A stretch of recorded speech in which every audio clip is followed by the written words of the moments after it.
بسم اللہ الرحمن الرحیم۔ شمائل میں اور احادیث طیبہ میں آپ صلی اللہ علیہ وسلم کی ایک اہم صفت مذکور ہے، اور وہ یہ ہے کان النبی صلی اللہ علیہ وسلم یقبل الہدیۃ ویصیب علیہا، کہ آپ علیہ الصلاۃ والسلام ہدایہ قبول فرماتے تھے اور اس کا بدلہ بھی عطا فرماتے تھے۔ ہدیہ لینا، ہدیہ دینا، یہ آقا دو جہاں صلی اللہ علیہ وسلم کی اہم ترین صفت ہے۔ آج ہم معاشرے کے اندر چاہتے ہیں محبت کو فروغ دیں، اس کے لیے ضروری ہے کہ ہدایہ کا اہتمام ہو، اور ہدایہ میں ضروری نہیں کہ کوئی بہت بڑی چیز دی جائے تو وہی ہدیہ ہے، کوئی چھوٹی سی چھوٹی چیز بھی اگر ہو تو وہ بھی ہدیہ بن سکتی ہے۔ بلکہ ایک حدیث میں آپ صلی اللہ علیہ وسلم نے ارشاد فرمایا کہ مصافحہ کیا کرو کہ اس کی وجہ سے کینہ دور ہوتا ہے، کہ یہ غل کو ختم کر دیتا ہے۔ اب یہ مصافحہ کرنا کیا ہے؟ یہ بھی ایک ہدیے کی قسم ہے۔ اسی طرح ایک اور موقع پہ آپ نے فرمایا کہ ہدیہ دو کہ اس سے محبت میں اضافہ ہوگا، یہ دلوں سے کینے کو دور کرے گا، شحناء کو دور کرے گا۔ تو ہم معاشرے کے اندر اگر چاہتے ہیں کہ محبتوں کو فروغ ملے، تعاون کو فروغ ملے، تو ہم اپنی ذات سے جو کر سکتے ہیں، کسی کے لیے دو اچھے جملے کہہ دیے، کسی کے لیے دعا کر دی، کسی کو اعمال کا ہدیہ کر دیا، جی اعمال کا ہدیہ کر دیا۔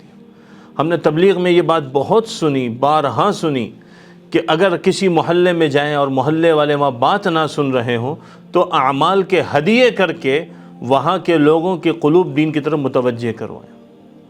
ہاں، اس میں یہ اہتمام بھی ضروری ہے کہ یہ نہ ہو کہ آپ مخصوص کسی چیز کا ختم شروع کر دیں کہ اتنی دفعہ یہ پڑھو، اتنی دفعہ یہ نہیں ہے۔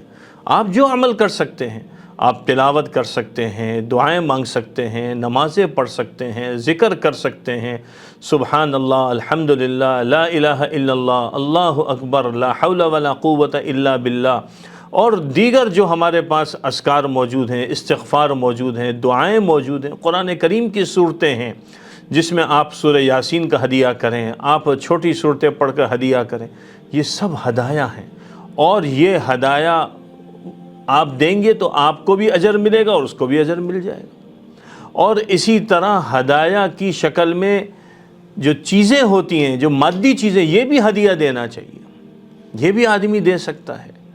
آپ علیہ الصلاۃ والسلام سے ہدایہ دینا ثابت ہے۔ ایک صحابی تھے حضرت ظاہر رضی اللہ عنہ، وہ دیہات سے آتے تھے، تو آپ صلی اللہ علیہ وسلم نے ان کے متعلق یہ فرمایا تھا کہ یہ جو صحابی ہیں یہ ہمارا گاؤں ہے اور ہم اس کے شہر ہیں، یعنی وہ گاؤں سے آتے چیزیں لے کر آتے تھے، اور آپ صلی اللہ علیہ وسلم ان کو اس کے بدلے میں جب وہ جاتے تھے تو چیزیں دیا کرتے تھے۔ بعض حضرات نے ان صحابی کا نام اظہر بھی لکھا ہے۔ بہرحال یہ جو صحابی ہیں ان کے ساتھ آپ صلی اللہ علیہ وسلم کا یہ سلوک ہے کہ آپ ہدایہ دیتے تھے۔ اسی طرح اچھے اخلاق سے پیش آنا، یہ بھی ایک بہت بڑا ہدیہ ہے۔ آپ دو جملے اچھا بول دیں، دو الفاظ اچھا کہہ دیں، تو ہدایہ دینے کا مزاج ہو۔ ہمارے ہاں ہدایہ دینے کے اندر دو صورتیں ہوتی ہیں، اور ہدیہ دراصل محبت کا نام ہے۔ اب وہ صورتیں بعض اوقات ایسی ہوتی ہیں کہ وہ محبت کی بجائے عوض بن جاتی ہیں، اور وہ کیا ہے کہ مثلا شادی بیاہ یا کسی موقع پہ کسی کے ساتھ لین دین کر لیا تو اس امید پر کہ یہ میں دے رہا ہوں تو یہ اس کے عوض میں مجھے یہ دے گا، یہ سوچ مناسب نہیں ہے۔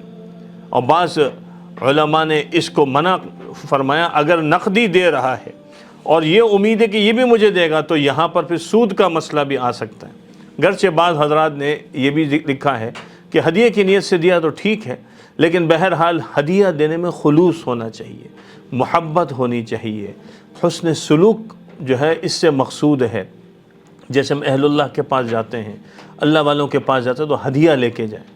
بہت سارے حضرات سے یہ بات سنی کہ اللہ والوں کی خدمت میں جاؤ تو ہدایہ لے کے جاؤ، اس لیے نہیں کہ ان کے پاس ہدیہ لے کے جاؤں گا تو مجھے جو ہے نا وہاں سے دعائیں ملیں گی، اس لیے کہ ان کی دلجوئی ہوگی۔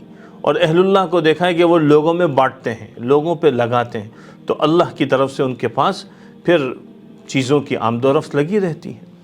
تو معاشرے کے اندر جس چیز کو فروغ دینا اس کو ہم شروع کر دیں، جس چیز کو ختم کرنا ہے اس کے تذکرے ختم کر دیں۔ ہمارے اکابر میں گزرے ہیں حضرت حاجی محمد عبد الوہاب صاحب رحمۃ اللہ علیہ، اللہ نے ان کی صحبت میں رہنے کا موقع دیا، ان کی خدمت میں رہنے کا موقع ملا۔ حاجی صاحب کو ہم نے دیکھا کہ وہ امت کے لیے دعائیں کرتے تھے، اعمال کا ہدیہ کیا کرتے تھے، اور بار بار کہا کرتے تھے اپنی ہدایات میں، واپسی کی بات میں ترغیب دیتے تھے کہ بھائی ہدیہ دو، اور جب کسی کو دعوت دینا ہو تو بھائی اس کا دل جیتنا ہے تو پہلے اس کے لیے کچھ خرچ کرو، چاہے تم ایک چائے کا کپ ہی کیوں نہ پلا دو، چاہے تم اس کو ایک چھوٹی سی ٹافی کیوں نہ کھلا دو۔ مقصد کیا تھا؟ وہ یہ سمجھاتے تھے کہ لوگوں کے لیے اپنے جذبات کو ایسا پیش کرو کہ لوگ تمہارے اس عمل سے دین کی طرف متوجہ ہو جائیں۔